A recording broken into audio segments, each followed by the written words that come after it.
everyone, it's Emma, and welcome back to the Make Time podcast. Today, we're talking about something so many of us experience but don't always understand: what actually starts happening in our bodies in our 30s. Today, Helen and I talked to Dr. Florence Comite, a Yale and NIH-trained endocrinologist and a pioneer in precision and longevity medicine. In this conversation, Dr. Comite helps us understand the major hormonal shifts that can begin in our 30s and how they impact everything from fertility and weight gain to heart health and long-term disease risk.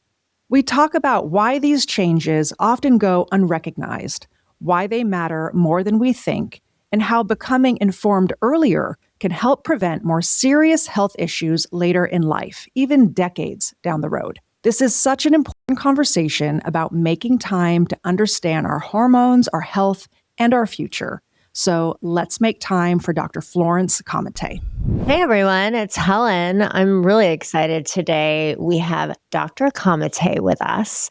And thank you so much for joining the Make Time podcast today. We're really excited to have you on. I'm so delighted to be here. Thank you for having me. So what we love to ask our guest is, what is the most important thing you think we should be making time for and why? So I can speak biologically and then I can speak about life in general. I think sleep is the most important objective we should have, both to cleanse and restore our brain and our entire body. And there's also systems at work now that we're just beginning to peel apart beyond having trouble with obstructive apnea, which comes up all the time, but it's far more complicated than that. And there's actually a system that cleanses the brain. On a day-to-day level, maybe because that's what I struggle with, relationships. I think that making time in our life to stay in touch with our friends and to continue that part of our life, socialization, animals, if you love them, actually are critically important to keeping us healthy. Those would probably be the top pieces that I would look at in terms of what's most important, most valuable. When it comes to sleep, what do you suggest? How should women be winding down? What should they be doing to help them get a better night's sleep? It's so much harder as we get older and with hormones and all the things coursing through our body. What do you tell your patients? Well, first of all, checking hormones is really important. So our bodies go through changes in our 30s. Our whole system goes through changes, not just body and mind. It's the way we all engage. And by understanding a few biomarkers of health, as well as the bits and bytes of you, like what your family history is, how you live life, how you choose to eat, sleep, work out, do restorative, all of that to me comes together for each unique human being. And that's another piece of it. Each of us is unique. Are there certain rules that would be very useful? Absolutely. Maybe not eating for at least an hour before you go to bed, ideally 2 hours. And if you do need to, because you've learned your sugar is low, for those of your listeners who may be wearing a continuous glucose monitor and know what their sugars run, which is another important facet, then you might have protein like a couple hours before you go to bed with some fat and fiber, some nut butter on an apple or Greek yogurt or cottage cheese, and that will keep you sustained through the night. Those are very important facets for sleep. Try to turn all the electronics off. Some people can be on their cell, read a Kindle, look at TV, and go right to sleep. I happen to be one of those people, so I'm lucky, but unlucky because maybe I'd be better off calming down at night. But it's usually those kind of devices keep your mind racing and also turn on a different kind of part of your brain and doesn't allow you to turn off. In fact, so many people have trouble turning off that I'm not adverse to using some kind of relaxation, like to start with a bath with Epsom salt because it has magnesium and you absorb it that way, or magnesium itself.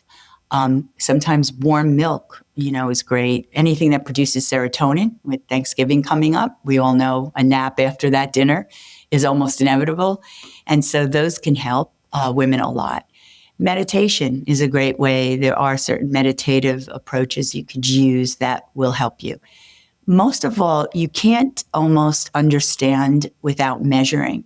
So I really believe in the wearables. I believe they're game changers. So using a wearable that tells you what's actually going on in your body. We just had this talk with a patient this morning. I've been taking care of her parents for a long time, and she's 40 now and realizing that her body is changing.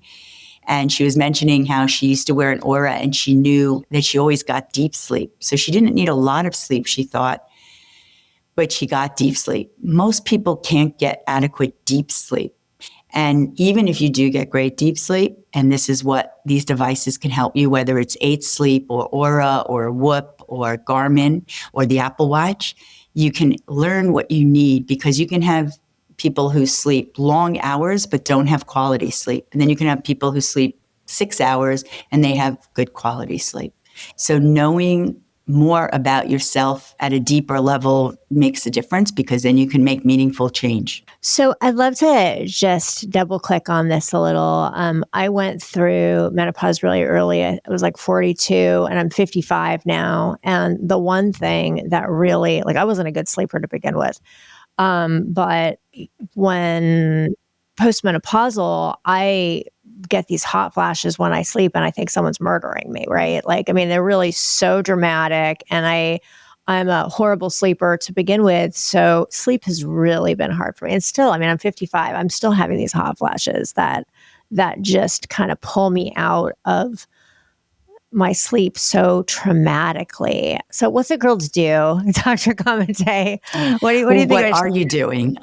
So I can delve into a little bit about you if you want to be open about it, a little more open. I will tell you, my mother had hot flashes into her 80s until I started her on hormones. And she was on hormones for the rest of her life. And she passed away at 102 and had a quality life. Hormones are essential to us. I believe that we are underserved because the Women's Health Initiative trial unfortunately set everybody off in the wrong direction about 20 years ago. And most doctors are still very uncomfortable. They're not really trained deeply in hormones. The whole field of longevity is exploding right now. So a lot of doctors are getting into it, but there's still a lot of unanswered questions to them. In your case, I don't know what happened at the time of menopause, but I will say that it is unusual to continue to have hot flashes for 15 years. My mother was an exception, and so are you. I mean, the good news is both you and my mother look like you're about 35. My mother also didn't age very overtly, so I'm a little jealous because I think it's not as good for me.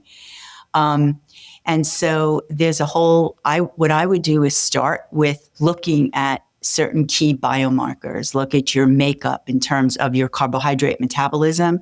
So these are getting 5, and I usually draw about 100 to 150, but 5 key biomarkers tell me a lot initially about a person, particularly if they have carbohydrate disorder, which each of us does have. It's a Darwinian facet. It's why diabetes is ubiquitous.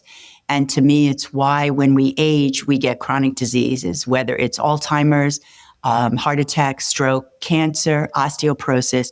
It's all connected to the fact that we're aging. And once we hit our 30s, whether we feel it or not, decades before diseases actually are overt, our bodies are actually declining. So knowing what's going on in your body, and depending on your story, are you having a hard time falling asleep? Do the hot flashes wake you up? If it's the hot flashes waking you up, that's critical. That should be turned off. And it's very easy to turn off. I could not live with hot flashes and get any sleep. And I can sleep, like you put me in near a bed and I'll fall asleep. It's not a problem.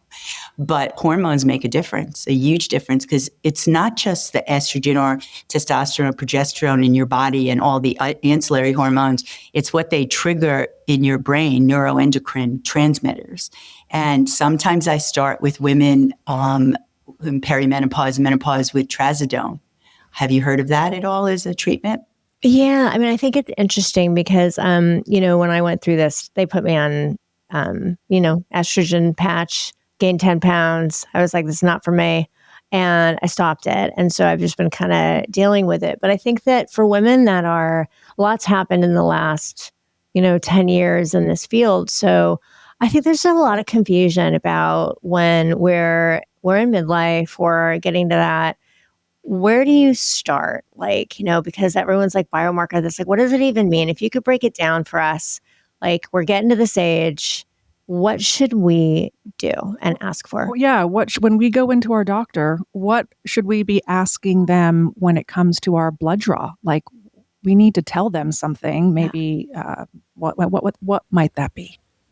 So Let's focus on like 30s to 40s, maybe 50s, because I have just seen a woman from Mexico who's still cycling regularly at 57 and a half. My cutoff in the past was 58, and I've had pregnancies in women in their 50s. So unlike you, where you started at the early end, you can see menopause as early as 38 and as late as 58. So I'm waiting to see if this new patient is going to break that record. I've been taking care of her father-in-law, and he's in 90 now. I've been taking care of him for 15 years, and he still plays single tennis and runs around. So she wants the same for herself. And she's in amazing shape. So where I start is, first of all, I think the continuous glucose monitor is amazing because we are all products of our environment currently, and the fact that food is pretty plentiful in most areas. Of course, there are exceptions, and there is food hunger even in New York.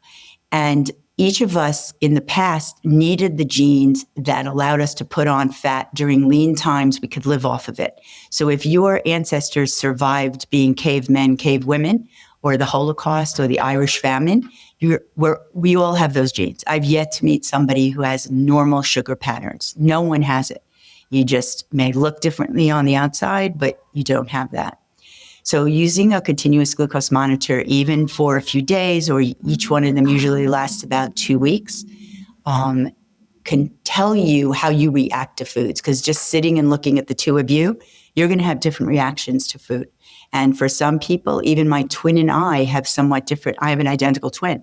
So let me preface it by saying my interest in this, to dive deep into each, what I think of as an N of one, arises from the fact that even my identical twin and I are different in a lot of ways. We're the same, so much the same that some people can't tell us apart. But the way genes express themselves, and that's what's changed, that's what sleep, hormones, working out in certain ways, that's what affects the way we make choices and change the expression of genes. So you can't change your genes, but you can change the way that they behave.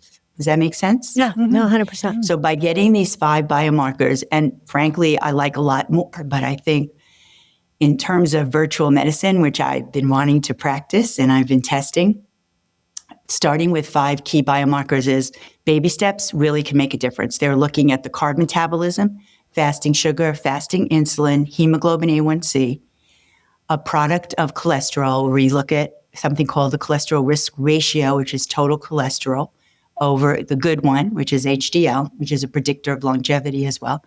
And free testosterone tells me what I need to know to help people. It's going to actually be one of the focuses of the menopause chapter in the book that I know you've heard about, probably from Lauren, called Invincible, where I talk very deeply about what to do. Then to see what that looks like. I've had women, for example, the agent is the most recent story, who is telling me her story in her 40s, and she just went out and got a continuous glucose monitor and lost 40 pounds in the last 3 months just by learning what her body needs in terms of food and how she reacts to it. In your case, I don't know why you gained weight. I never have. Women do not gain weight on estrogen. And the reason could be is that you don't have testosterone, because testosterone starts falling by 1 to 3% in women and in men. And we have so little. It's why more women see themselves like women who are in perfect shape. Like I've never been one of them, but women who never gain a pound or two. And all of a sudden at 35 to 40, they've put on 2-3 pounds. They're not sure why. They're doing everything exactly right. It's because testosterone is decreased. And that is what usually causes weight gain, not estrogen. Even birth control pills. A lot of people say birth control pills cause weight gain. It's because the birth control pills also suppress testosterone. In our 20s, it's almost a diagnostic test for diabetes because there are changes that happen in our body. So I would say to the doctor, could you measure these biomarkers for me? You can actually get them now from so many different startups and companies. The issue is interpreting them and integrating them into how you live life. Like, what kind of exercise do you do? Are you doing aerobic? Are you doing high intensity? Are you doing resistance a couple of times a week? Are you eating enough protein? Like, I don't know if you've had a body composition. Have you? Yeah, for sure. So what is the pattern you have? Do you have a lot of muscle? Are you a C, I, or D? Oh, I don't remember, but I know I'm always looking at body fat because that's just me. So the marker that I remember, I'm like probably like at a 26% body fat because that's what I remember. So technically you could be less than 20. Now it's taken me a while to do that because I'm not built like you. I can see you built very slim and I sort of have broad shoulders and very narrow hips. And I've never had an 18-inch waist like Scarlett O'Hara. I never understood how you span a waist. So, and so I'm somebody who's cut more like android-like, as opposed to gynecoid, which is hips. And so each of us is different, but there's no reason you have to gain weight, and you'd feel 1,000% better. And frankly, sleep trumps everything else. I used to think it was exercise, food, sleep, but very rapidly, just like I see how much genes dictate who we are, including Alzheimer's, by the way, which we could talk about if you'd like. Sleep trumps everything else because of if you don't sleep well, what happens is you produce more ghrelin. That's one of the hormones that make you hungry for carbs, bad carbs like donuts and stuff. If you eat certain ways, like you start with protein at every meal and then you put in fat and fiber and carbs, your sugar doesn't go up as high. It has a more moderate effect on absorption in the body, and you maintain weight and you actually lose weight. So the three things women at perimenopause and menopause might want to focus on is how to work out correctly, how to sleep well, and how to eat in a way without dieting, which I think is a bad word in some ways because there's no real one way to diet. It's eating the right combinations of food and trying to stay, within a certain amount of protein, which I believe should be between 1 and 2 grams of protein per kilogram per day, or 1 gram equivalent to, since a kilogram is 2.2 pounds, you might cut this out, it might be too technical, but a kilogram is 2.2 pounds, and so you're talking about half of your body weight in protein. And if you work out a lot and do a lot of resistance, then you need a little more. Wow, that's a lot of protein. I have another question. So, you go in, you get your biomarkers done, and, you can't open a social media page or an article without hearing everyone talk about their HRT. So when someone goes in and they get their biomarkers done and you're going to put them in some sort of HRT regimen, what can that consist of? I know everyone's different, but what can that consist of? Okay, so HRT is commonly hormone replacement therapy. I stopped using that term 25 years ago when I started women's health at Yale. Oh, good. Okay. Because we're not Mother Nature. I can't replace hormones in the way reproductive or women until menopause and perimenopause are ovulating every month. Usually it could range from 21 days to 36, but still be fine. So I believe in hormonal optimization, and I believe in risk benefit. So you have the balance. It's the way you approach a clinical research study. And because my training as a clinical investigator at both Yale and the National Institutes of Health, I know how to do studies in people. And I've worked with men, women, and children of every age because I overtrained in pediatric adult endocrinology as well as gynecology and andrology. So I have a unique perspective and a unique lens to look at every decade of life. And so I believe that most women, and there are exceptions, if you've had breast cancer or a close family member, like a sibling, a parent, a grandparent, we're much more careful with estrogen. And I don't start estrogen right away. I usually use progesterone in younger perimenopausal women who are still cycling because many of them are not making progesterone. They're only making estrogen. They're not ovulating. And you don't want unopposed estrogen. So women in perimenopause before the year after your last period, which is the definition of menopause, you go into menopause exactly a year after your last bleed period, menses, and then you're postmenopausal. And so progesterone is one of my favorite. And if you're not on progesterone, it's probably one of the reasons you're not sleeping either. So there's a lot of staggered approaches, including lifestyle changes at night and sleep and how you're preparing for sleep, along with hormones to optimize. Testosterone is useful for every single person. all of us, men and women. Testosterone contributes to building muscle, which is the organ of longevity.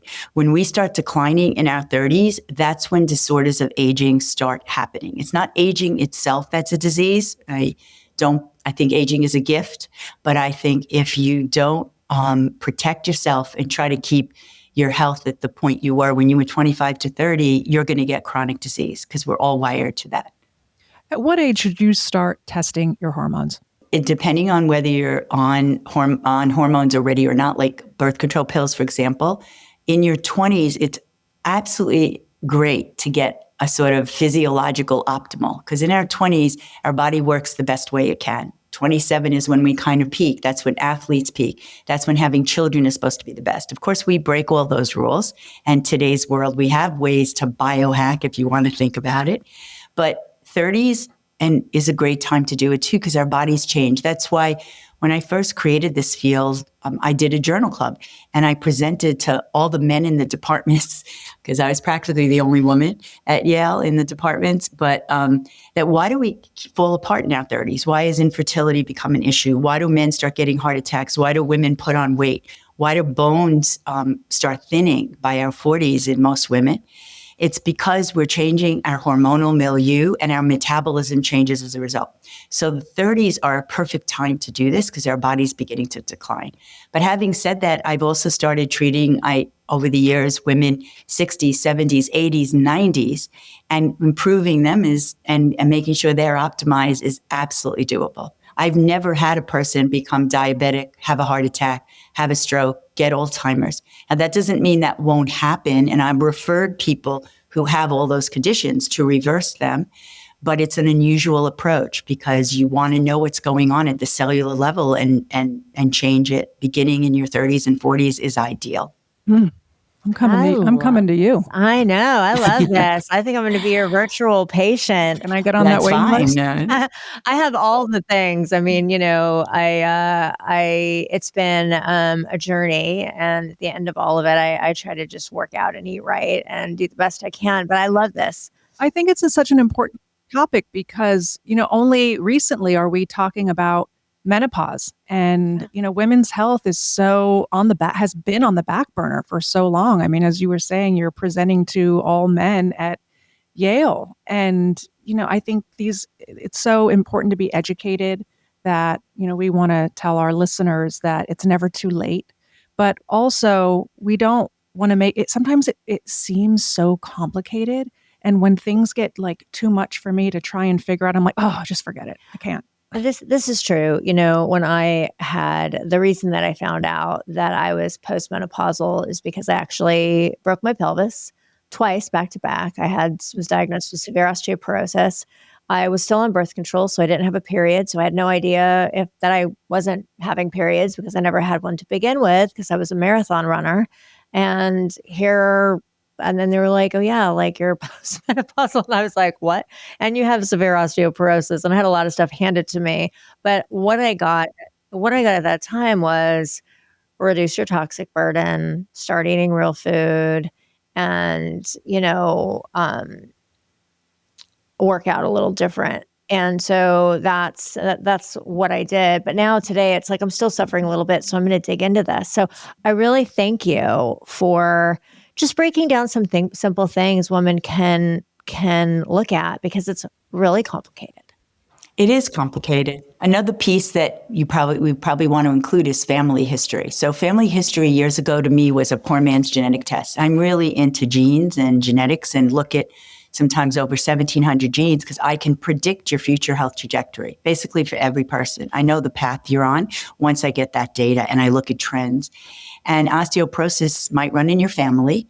I don't know if anyone has lost a few inches, is using a walker, cracked a hip, broke a wrist, and has a kyphosis or buffalo hump at the top of their spine. But in your case, probably it was a disservice.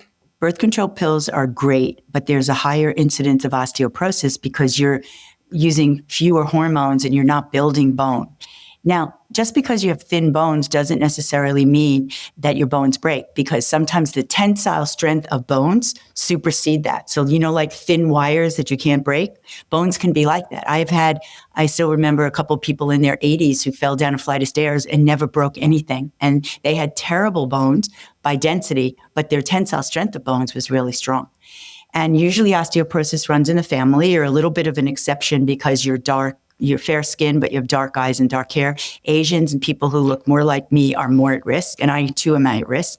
In fact, I started testosterone in my 30s because I helped to bring Hologic, the bone density test, to market. And I knew from my mother and my father that I was already osteopenic and had poor bone density. So you can reverse all of that. Well, I think this is all such great food for thought. And I'm very inspired to go get my biomarkers tested and kind of dig back into this, because I think it's important to continue this conversation. So we always love to ask our guests, what are you not making time for that you're going to commit to making time for today? Actually, I've started. One of the places in my life is not maintaining. I have tons of friends and relationships, but I don't have a lot of time to spend. And a few of my colleagues and friends have said, hey, just leave the office early. Early to me is 7:00. So leave the office early. We can grab a glass of wine or we could just hang out. And that's what I've decided was very important for me this year. So I'm working on it. I'm not saying I'm there yet, but I'm working on it. Yeah, social connection. We were talking about that earlier, about how important that is for your brain health. Vital. There's actually studies about people with metastatic breast cancer, the work that was done at Stanford showing that if you join a group to talk about where things are, you actually live 18 months longer than people who don't. Or you go home from the hospital with a heart attack to a significant other and you live longer. You live the longest if you go home to an animal like a dog or a cat, because it's unconditional love. So I think those parameters are really important for us to keep in mind, particularly with all the demands on our time and what we have to do to serve. Dr. Comite, this has just been so enlightening, inspirational, informative, all the things. So we really, really appreciate you coming on today and just sharing just a little bit about what women should look out for, what questions they should ask. I think this has been great. Can you please let our listeners know, how do they find you? So probably the best way to find me is to to follow me on Instagram at Dr. Florence Comite.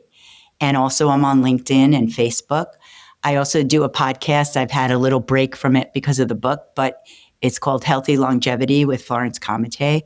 They can look at my website, which is comitemd.com, and learn about how we think and why we do what we do. And for you, if you'd like, I feel bad that you're not sleeping. It sounds like you've done a lot to try to keep your health. But if you want to send me your numbers, I can give you, if you've done in any kind of lab test, I can read into it. It's sort of the superpower I've been told I have, although sometimes I think it's not a power, it's a curse because I work pretty hard. But it really is a gift because of the fact that I feel like I could help women stop aging to disease, to chronic disease. And that is critically important, I think, for all of us. Thank you so much for doing what you're doing within the women's space and being able to educate us. I think what you're doing is really powerful and important. Thank you. That's really kind of you. Thank you for coming on the podcast. Thank you. Thanks for joining us today. We hope that listening to our podcast has empowered you to make more time for yourself. So make sure to subscribe. Please leave a review and share with a friend who could use a healthy reminder on the importance of making time. And make sure to keep tuning in as we will continue to bring on incredible guests to share their Make Time tips on our upcoming episodes. And come say hi over at Make Time Pod or visit us at maketimewellness.com. Until next time.